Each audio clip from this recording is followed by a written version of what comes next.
thank you for watching. Today we're going to do a step-by-step on this design. It's called a Sangeet strip, also known as a patti. It's a very popular design, heavily requested for family members or guests.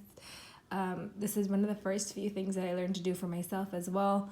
And I've realized that by looking at old pictures of myself on Facebook. I always used to have some henna on. I don't have any memory of it, but this is what we're going to do. We have some spirals, paisleys, flowers, and we're going to show you a step-by-step on this flower, which I just smudged a second ago, but a step-by-step on an easy way of how to do the petals for this flower. Make sure that they're even and you don't get left with the worry that, oh my goodness, there's no space left for my one petal.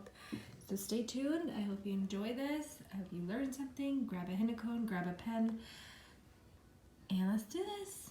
Thank you. Hello, so we're gonna get started with a strip design. We're gonna start right here and we're gonna end at the pointer finger. It's one of the most popular styles of henna. So we're gonna start off with a spiral.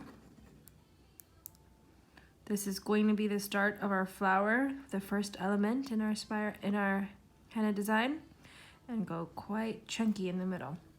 That big fat dot really stands out. And we're gonna go along with humps all around.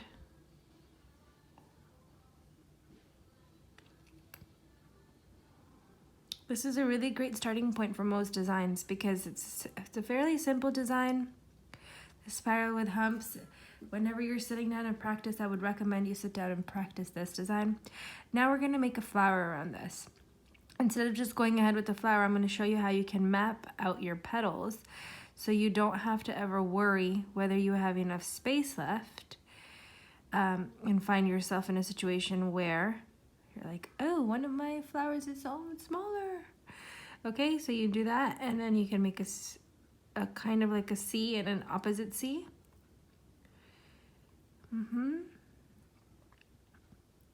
And if you wanted to, you can also just bring them in a little bit. That's the next step, but if you want to do it all in one, you can. And then bring it in and a little bump, make a little bump. This is a great way to start learning how to make your flowers. And actually it really does stand out too, because sometimes when you get faster, you forget to make these bumps quite as obvious. Okay, and then we're gonna go in with our shading. No product is coming out of the cone, it's just dragging a little bit of that henna from the hump up. Excuse me. Okay, and now we're gonna go in with a paisley. I'm gonna show you how I make my paisley. My first one I like to make away from where the finger is. If the fingers are up here, then I make them away.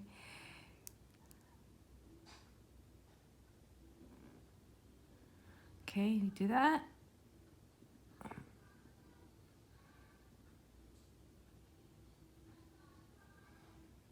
And then I connect it. I just find like it looks really neat, and I like to make this side a little bit fatter than this side. So it just adds a little bit of interest in the design. Now we're gonna go alongside this paisley with two kind of swirls.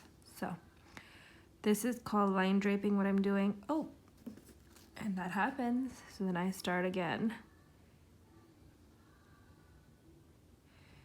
And add more pressure at the end of your cone and bring it back to smoothen that. Now we're gonna go with the second one. When you're starting off, just drag your cone. And then I'm gonna go with humps along the second spiral.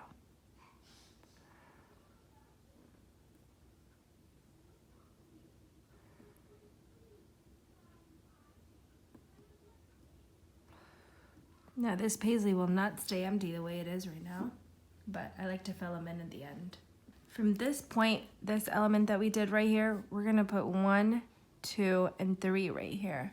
That makes for a good middle of the design. It's an element we've already done, and it really fills up a design because those little humps give it the look of intricacy.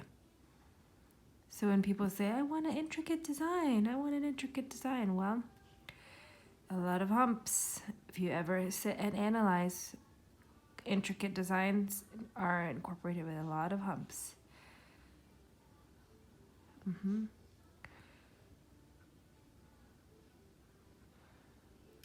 So 1, 2, and I'm going to put a third one over here.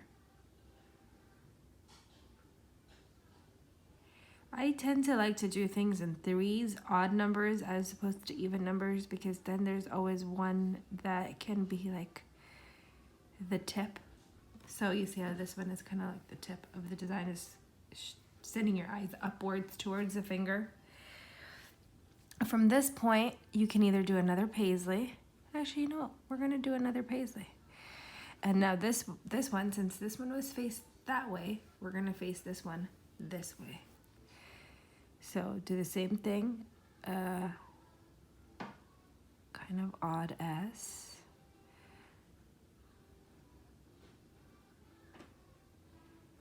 And then join.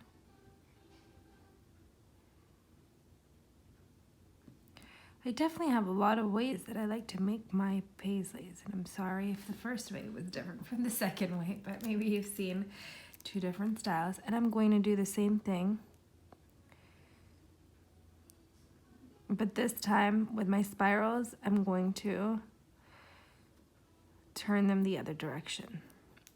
And the reason I'm doing that is because it makes for a good segue for the finger design. I'm going to make another line. I'm going to stop it right there. Because as you can see, there's no space left. And do it again. Now I'm going to show you to go backwards. One more. And actually, one more. So align, pressure, down. Align, pressure, down. Align, pressure, down.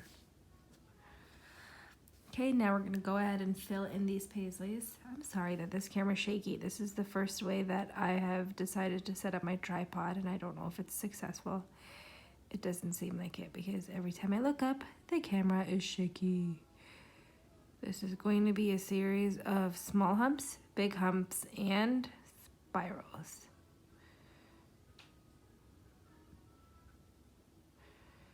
Spiral and small humps. Ta-da! Doesn't that just change up the whole design once it gets filled up? We're going to do the same thing over here. You could really start in any direction that you want.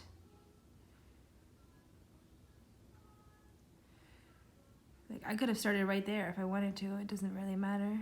Sometimes I ask myself, where do I want the viewer's eyes to go? So when you see the design later on, where do you want the eyes to kind of lead up?